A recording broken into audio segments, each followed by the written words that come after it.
Hari ini saya akan kongsikan bahagian temuduga yang kita wajib tahu kalau nak berjaya dalam sesuatu temuduga.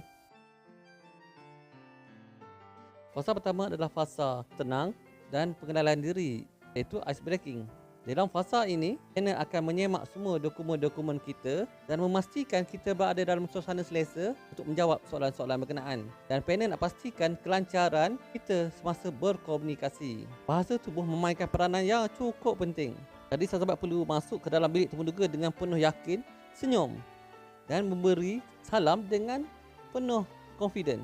Panel akan bertanyakan ujian dasar, kenegaraan dan juga isu-isu semasa untuk mengetahui kecaknaan kita terhadap isu-isu berkenaan. Termasuklah dasar-dasar negara ataupun kerajaan. Segala isu-isu ekonomi, transformasi. Bahagian 3 tentang kelayakan akademik kita dan juga skop kerja. Tadi tentang syarikat ataupun jabatan pun kementerian berkenaan. Kaji juga tentang skop tugas kerja yang kita mohon berkenaan. Bahagian soalan situasi juga kebat untuk mengetahui tentang psikologi diri kita. Panel akan memberikan situasi-situasi yang kritikal untuk mengetahui tentang cara kita berfikir dan bagaimanakah cara kita menyelesaikan masalah berkenaan.